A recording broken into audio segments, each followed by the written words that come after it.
건강한 모습을 뵈니까 아주 반갑고 기쁩니다. 건강하셨죠?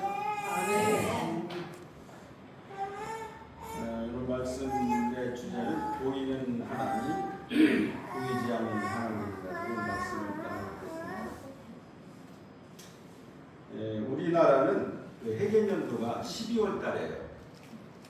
1월부터 12월 말까지의 얻은 수익과 감사와 모든 은혜를 12월 말이면 이제 해견연도라 해서 하나님께 결산 감사를 드리는데, 미국을 비롯해서 서양에서는 작년 7월 1일부터 시작해서 6월 30일까지를 결산해요. 그래서 하나님께 맥주 감사절로 이제 예배를 드리고 있는데, 아마도 이 풍성한 그 맥주 감사절 예배를 드리고 또 한 해를 시작하지 않나 이렇게 생각해 봅니다. 우리가 하나님께 예물로 감사를 드리지만 더욱 중요한 것은 진실한 마음으로 풍성한 감사가 돼야 된다는 거예요. 아무리 많은 돈과 곡식과 이런 물질을 드릴지라도 그것이 형식이 되고 그것이 찬란한 모습이 되기보다도 내 마음속에 있는 감사가 얼마나 채워져 있느냐가 중요하다, 이런 말씀을 드려봅니다. 그래서 한번 여러분들 한번 따라 한번 해보겠습니다. 하나님, 하늘 땅만큼 감사드립니다. 하늘 땅이 얼마나 큰 겁니까, 그죠? 하늘 땅만큼 풍성한 감사를 드려야 된다는 얘기예요. 이 시간 전하고자 하는 말씀에 보면은 보이지 않는 하나님, 또 보이는 하나님, 또 보이는 하나님, 보이지 않는 하나님. 하나님이 보이나? 난 하나님 한 번도 못 봤는데 하시는 분들도 계시고, 나 하나님 봤어 하시는 분도 계세요. 그래서 일반적으로 성도들이 보이는 하나님과 보이지 않는 하나님을 많이 헷갈려 하시는 거예요. 그 말씀을 오늘 한번 전해보려고 하는 겁니다.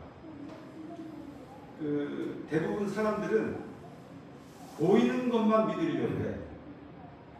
보여야지 믿어.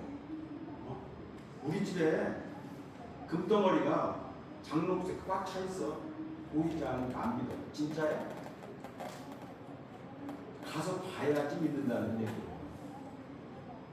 보이지 않는 것을 이야기하면 정말? 진짜야? 요즘 애들은 리얼? 그래, 영어로 반문하고 있다는 얘기예요. 이렇게 보이지 않는 것을 말하면 그 실체가 없기 때문에 믿기가 어려워서 상식적인 면이나 새로운 경험을 비추어서 생각을 하는 거예요. 그냥. 왜 그런 반응을 보일까요? 여러분들은 보이는 것만 믿으시고 보이지 않는 것은 믿지 않으시나요? 그렇지 않다는 얘기예요.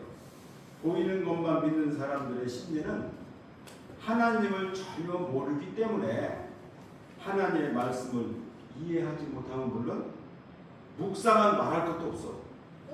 인본적이고 물질적이고 하는 그런 신앙생활을 하는 사람들, 이런 사람들은 보이는 것만 믿으려고 하는 거예요.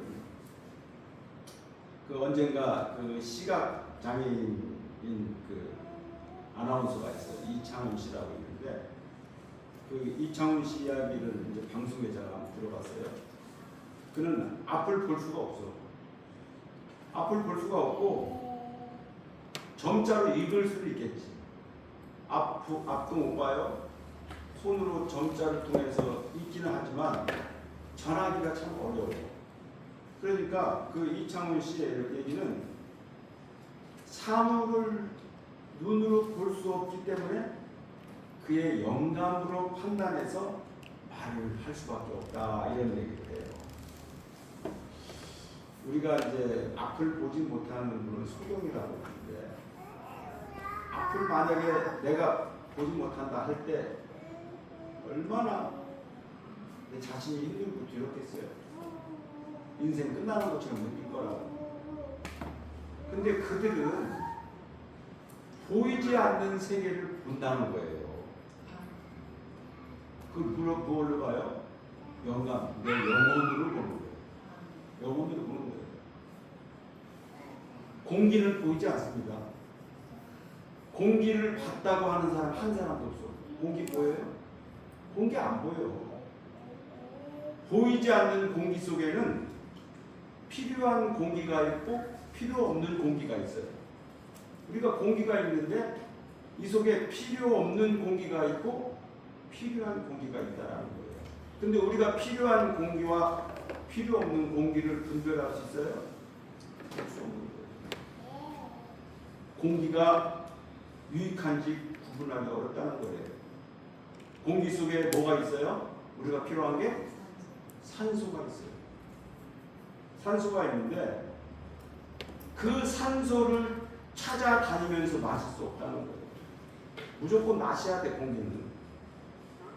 그래서 위험한 게 물보다 공기가 더 위험해요. 물은 속된 말로 걸러먹는다고 그래요. 정수에서 먹을 수 있어. 또 좋은 물을 찾아서 먹을 수 있어. 근데 공기는 좋은 공기를 마실 수가 없다는 거예요. 공기를 찾아다니면서 마실 수 있는 거는 산속에 들어가서 피톤치드 산속에 들어가서 가면은 거기는 공기가 막대하는 것뿐이 없다는 거예요. 산소가 없으면 살 수가 없는데 그렇다고 100%의 산소 속에 살면 얼마나 좋고 상쾌할까 이렇게 생각할 수도 있어요. 또 그렇다고 100% 산소 속에 5시간 내지 6시간 정도 있으면 사람이 어떻게 되는지 아세요? 죽어요. 산소가 공기 속에 100%가 있다고 보자고. 한 5-6시간만 그 산소를 마시면 기침이 나오고 기도가 막히고 폐에 세포가 들어가서 금방 파괴돼서 죽어요. 신체가 정상적으로 쾌적할 수 있는 그러한 산소 양은 얼마나 될까? 지금 우리가 과거 공부하는 시간은 아니지만 참고로 얘기한다면 산소의 양이 사람에게 필요한 것은 22에서 23%라고 얘기를 해요. 22에서 23%. 생명과학자들은 22에 23%를 말을 하고 있습니다. 그런데 그 22에 23%가 필요한 이제 산소 결핍증이 생겨서 면역체계가 그렇게 무너져. 서울 시내에 산소의 그 질소량을 체크를 해보니까 현재 20.9%라고 해요. 근데 지금 어떤 분들은 19%에 왔다 갔다 한다 그런 얘기를 하고 있어요. 대전이나 이런 충청권에는 한 20% 조금 이상이 한다고 하고 있고. 그런데 우리가 산소가 17%, 16% 되면 그때서는 이제 면역 체계가 흔들리고 이제 건강하지 않은 사람은 이제 위험하다는 거죠. 그래서 또 그런 면이 있고 또 한 가지는 나이가 먹으면서도 산소량이 부족해져요. 20대, 30대까지는 아까 말씀대로 22에서 23%를 유지하고 있어 내 몸속에서. 근데 40대가 되면은 숫자 그대로 산소가 40%가 저하되고 50대가 되면 50% 이상 줄어든다는 거예요. 그래서 왜 그런 분들이 있어요. 다른 사람들은 멀쩡하게 있는데 자꾸 하품이 나와. 하품이 나와. 그거는 산소가 부족해서 나오는 거예요. 산소 결핍 증세가 일어나는 거예요. 면역이 약하다는 것은 자가 진단이 필요하다는 거예요. 아, 내 면역이 약하구나. 하품을 자주 해요. 잠자리에서 일어나면 하품하죠. 또 잠자기 전에 하품하죠. 그 이유는 산소가 부족하기 때문에 자라야 돼요. 자라는 잠은 하품이 안 나와. 잠잘 때는 그 산소가 그렇게 많이 필요하지 않아요. 우리가 생활하기 때문에 산소가 필요한 거예요. 신호예요. 잠을 많이 자는데 하품이 나오면 잠을 다 못 잤다는 얘기예요. 숙면이 부족하다는 얘기예요. 잘하는 거예요. 잘하는. 하나님 우리를 그렇게 만들었어. 그걸 신묘막측하다고 얘기를 하죠. 우리 여러분 중에는 담배를 피우는 분들이 안 계실 줄 아는데 담배를 피우는 사람들의 혈관 내 산소가 많이 파괴돼요. 사실 담배를 하나님이 피지 말라는 거. 성경에 뭐 담배를 피지 말라고 해서 그 성경에는 그런 게 없는데 왜 담배를 피지 말라고 하느냐. 어떤 담배 흡연자는 그렇게 얘기를 해요. 근데 담배를 피지 말라는 게 아니라 몸에 해로운 걸 먹지 말라는 얘기거든요. 근데 담배를 피우는 사람들은 혈관에 산소가 파괴돼서 비흡연자보다 빨리 노화가 돼요. 그 노화되는 걸 뭘로 알 수 있느냐? 담배 피는 사람 공통적인 얼굴 색을 보면 까매요. 까매져. 동남아시아 가보면 젊은 애들이 12살, 13살, 15 이런 것들이 담배를 피워 얼굴이 심해. 물론 햇빛을 타서 그렇지만 속이 안 좋다는 얘기예요. 그래서 나이가 많을수록 산소량이 이제 부족해지면서 무엇을 하느냐? 습관적인 유산소 운동을 하라는 거예요. 유산소 운동이 뭐냐? 기관지, 폐, 호흡을 복식 호흡을 통해서 30분 내지 40분 정도 하루에 주기적으로 유산소 운동을 해주면 산소량이 저하되지 않고 늘 유지할 수가 있다는 거예요. 제가 잘 알고 지낸 한 이사장님이 공주 탄천에 가면은 주님의 은혜다라고 이름을 붙여서 주 라파스, 라파스는 하나님의 집이잖아요. 여호와 라파, 주 라파스 병원이라고 있어요. 거기가 지금 엄청 큰 병원으로 지금 성장했는데 그 병원에 가면은 논을 매입을 해서 논을 숲을 만들었어요. 그래서 자동차 한 대 정도 지나갈 가로수를 만들어 놓고 환자들을 그쪽으로 이제 조깅을 하게 하는 거예요. 경복. 이렇게 서서히 걷게 하는데 재밌어요. 한 20분 정도 걷게 해요. 폭은 약 50에서 한 70 정도 폭은. 그 폭을 이렇게 20분 정도 걷게 하다가 딱 환자를 세워요. 그래놓고 복식호흡을 시켜. 복식호흡을 시키는데 20번을 복식호흡을 시켜요. 20호에 20번 복식호흡을 시켜요. 밑에 아래 배에서부터 위에까지 숨을 쭉 마시는 거예요. 뱉지 말고 계속. 그래서 다시 서서히 뱉어. 그걸 20번을 시켜요. 근데 그거를 하는 사람이 누구냐? 그걸 그렇게 가르치는 사람이 중국에서 온 기공의사야. 기공의사, 기공치료의사. 그런데 놀랍게도 다른 암센터보다도 치료율이 훨씬 많아졌어요. 그건 뭐냐? 돈 안 들이고 치료할 수 있는 방법. 그러면 돈 안 들이고 치료할 수 있는 이 방법에 이 창조세계 누가 주신 거예요? 하나님 주신 거예요. 거기에는 공기가 맑아요. 그 동네가 시골이기 때문에 하대교에도 공기 맑아요. 오히려 하대교가 공기가 더 맑아. 여기는 물 합자 하대교에는 물이 있어요. 뒤에 또 산이 큰 게 있어. 자동적으로 걸어가면 유산소 운동이 되는데 이 좋은 곳에 이 하대교회가 있다는 거예요. 여기서 이제 목사님 사모님 아침에 일어나서 내가 시키는 대로 보내. 그럼 장수하시고 더 건강한 삶을 사실 거예요. 문제는 우선 보이지 않는 공기 속의 산소를 어떻게 마실 수 있느냐는 겁니다. 어떻게 마실 수. 방금 말씀드렸지만 이런 방법도 있지만 그래서 모든 공기의 조건을 따지지 않고 믿고 마시라는 거예요. 이 공기가 더러워. 그렇다고 못 마셔요? 마셔야 된다는 거예요. 산소만 인체에서 사용되고 나쁜 공기는 폐기관지를 통해서 버려지고 살아갈 수 있도록 하나님 구조를 만들어 놨어요. 결국은 좋은 산소를 마시는 데 문제가 있는 게 아니라 복식 호흡을 통해서 산소량을 내 몸속에 얼마만큼 유지시키는 그 면역 체계를 바로 얘기를 하는 겁니다. 하나님의 영이 우리 눈에 보이지 않지만 하나님께서는 사람이 영적으로 볼 수 있도록 영적 감각을 은혜를 통해 느끼게 하고 계신다는 거예요.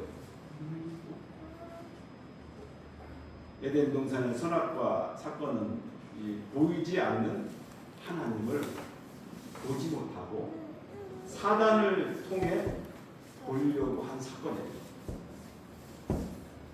하나님의 영을 통해서 내가 봐야 되는데 사단을 통해서 사단의 영을 보려고 했던 거죠. 이 사건이 엄청 큰 사건이죠. 하나님 먼저 말씀하셨어요. 그때는 보이는 하나님이셨어요. 하나님 말씀하셨어요. 저 사과를 따먹지 마세요. 그런데 뭐라고 그랬어요? 사단이 나타나서 네가 하나님보다 더 높아질 거라고. 그건 뭐냐? 사단을 보려고 하는 거예요. 사단을 보려고. 익히 알고 있는 내용으로 하나님의 말씀을 통해 시험을 받았지만 하나님의 영이 내 앞에 계시는 것을 모르고 누구의 말을 들었습니까? 사단의 말을 들으면서 사고가 생기게 된 겁니다. 부모가 이 자식을 낳으면 그 자식이 올바르게 성장할 수 있도록 온갖 고생을 무릅쓰고 자식을 최선을 다합니다. 이것은 단순한 자식의 사랑이기도 하지만 하나님의 창조 질서, 하나님의 창조 질서 속에 생육하고 번성하는 사명으로 감당하는 것이라고 생각을 합니다. 우리 하나님은 아담과 하와를 지으시고 최초의 가족 공동체를 만들어 주셔서 번성하고 또 다스리게 하셨어요. 그런데 하나님의 생각과 다르게 실수를 하게 되면서 거듭된 죄악이 일어나는 것을 우리는 성경을 통해서 잘 알 수 있습니다. 그래서 2025년 전에 이 땅에 누가 오셨습니까? 예수님이 이 땅에 오셨습니다. 예수님이 오시면서 하나님이 계심을 알고 예배를 통해 영과 진리를 깨닫게 해주시는 것입니다.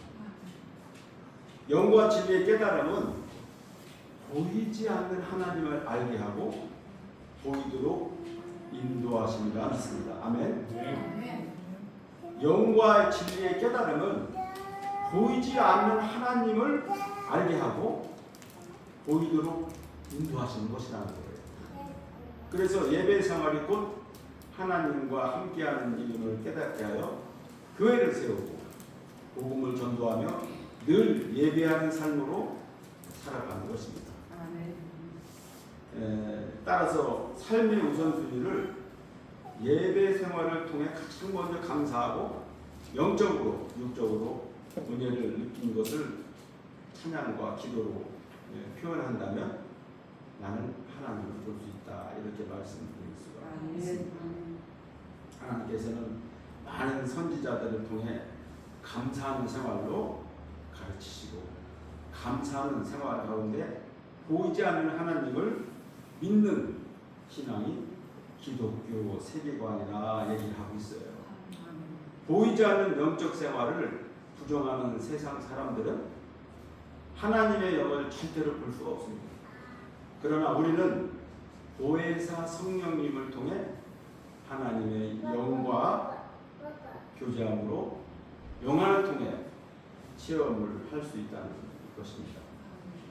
우리는 하나님을 볼 수 없어 하나님의 비밀을 알 수가 없지만 주님과 동행하면 선한 교제를 통해 비밀의 선물을 얻을 수 있다는 것입니다.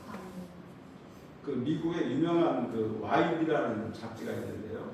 여기 어떤 내용이 실려 있냐면은 우리의 눈은 보이는 그대로 인식하지 않는다고 합니다. 그래서 우리의 눈에 보이는 것이 전부라고 주장하는 것은 오해가 있다라고 기록하고 있어요. 보이는 것을 바르게 판단하는 것이 제대로 보았느냐 하는 것인데, 그것은 영적 감각이 있느냐 없느냐에 따라서 달라질 수 있다는 것입니다.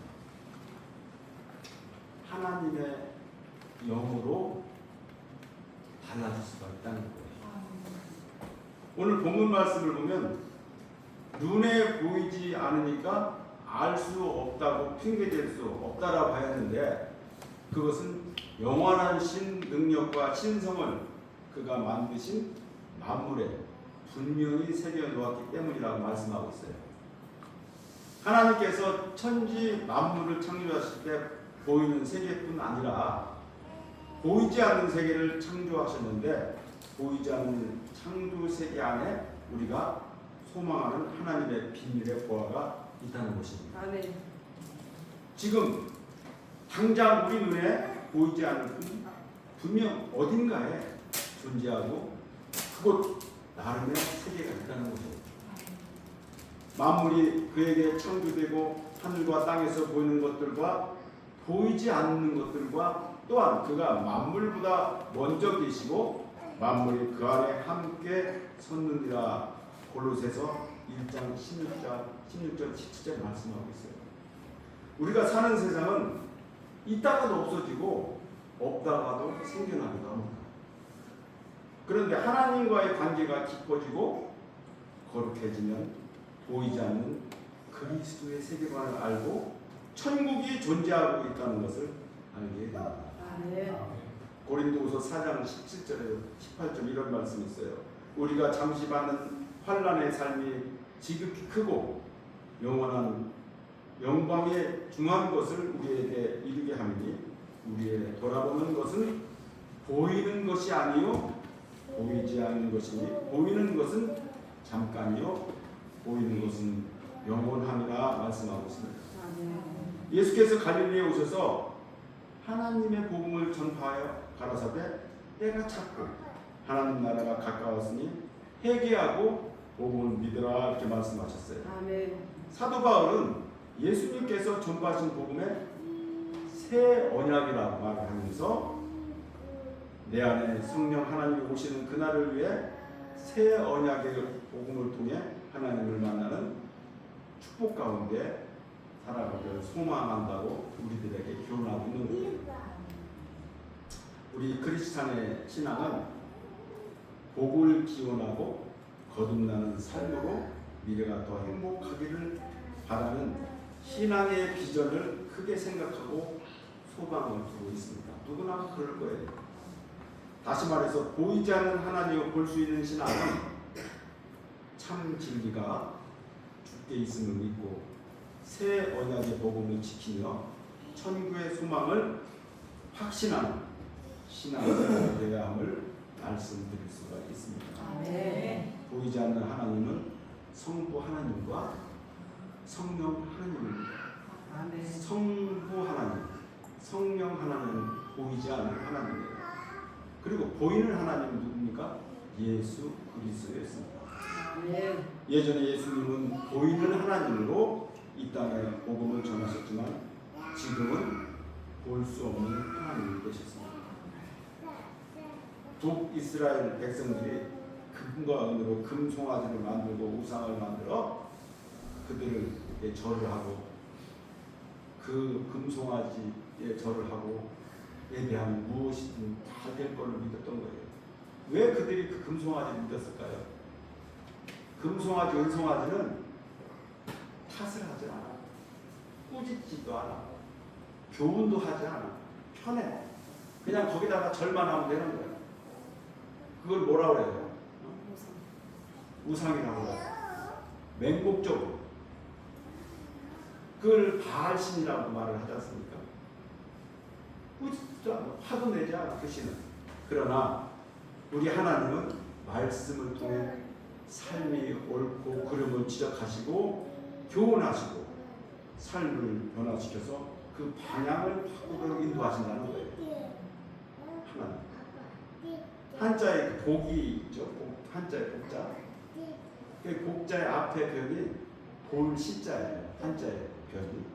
그리고 나자의 리자의 받침자 요거는 가득할 복자예요. 이게 합성화가 돼서 복이라고 해요. 복은 볼 수 있어야 복을 받는 거예요. 그럼 누구를 볼 수 있어야 되나? 하나님을 볼 수 있어야 돼요. 아멘. 영적 육적으로 하나님을 볼 수 있어야만이 복을 볼 수가 있는 거예요. 아멘. 우리가 예배를 드리는데 제가 예배를 뭐라고 드린다고 했죠. 근데 어떤 분은 예배를 본다고 해요.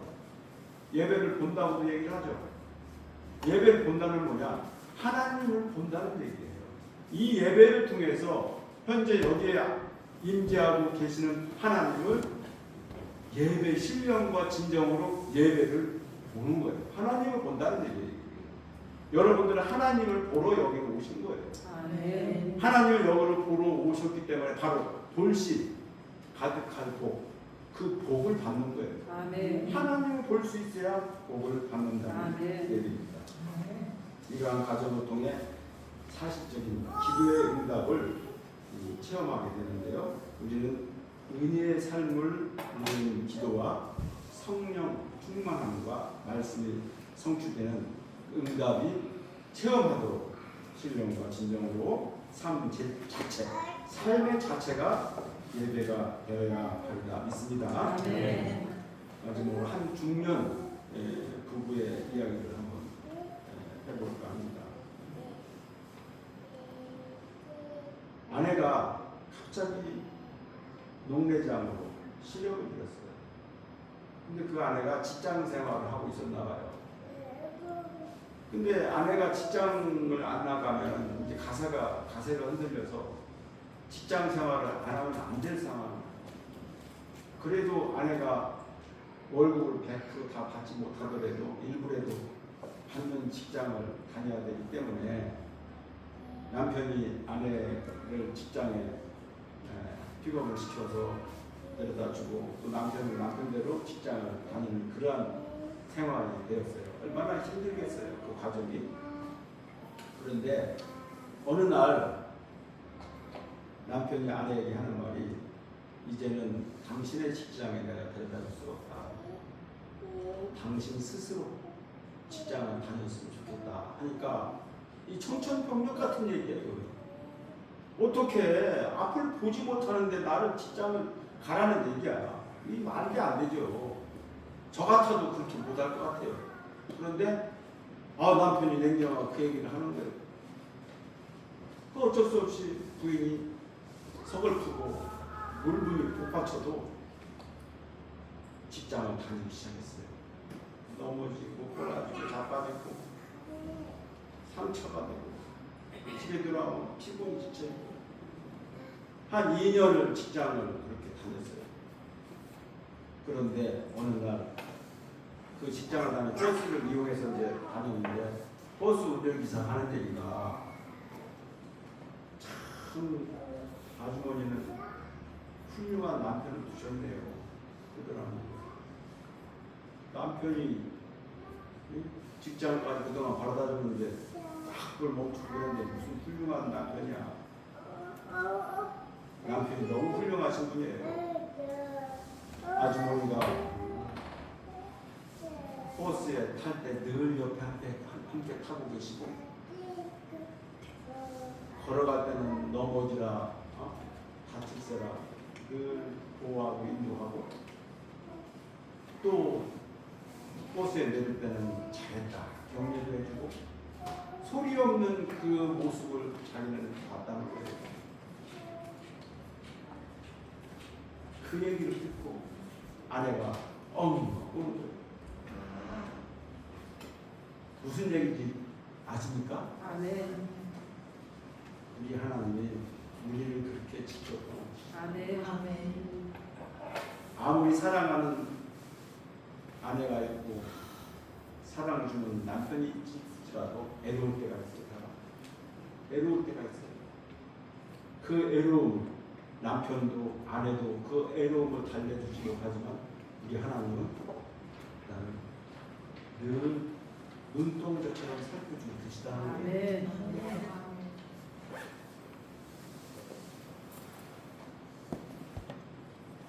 아까 말씀드렸지만 예배를 보는 것은 곧 오늘 특별히 맥주 감사절 예배를 드리는데 이 안에 임재하고 계시는 하나님을 만나시기 바랍니다. 아멘. 그 하나님을 보심으로 여러분들 내일부터 채워지는 복이 임하리라 믿습니다. 아멘. 기도하고 예배를 마치도록 하겠습니다. 만물을 창조하시고 공의와 정의로 다스리시는 하나님 아버지 은혜와 사랑의 진심으로 감사를 드립니다. 하나님, 우리가 가진 모든 것들이 주님의 것이며 우리가 주님께 드리는 모든 것 역시 주님께서 허락하신 선물임을 고백드립니다.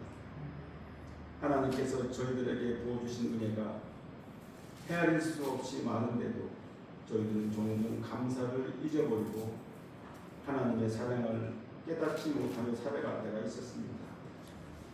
오늘 맥주 감사 주일 이 시간을 통해 우리의 입술에 감사의 열매가 빈곤했음을 고백합니다.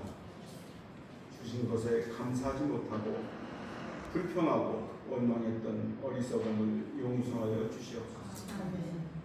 특별히 간구하옵기는 어려운 환경에도 귀하고 복된 교회를 심호하고 있는 손광석 목사님과 사모님 늘 건강함과 성령 충만하심으로 이 땅에 복음을 전하는데 부족함이 없도록 하나님의 능력에 힘입어 평강하기를 축복합니다.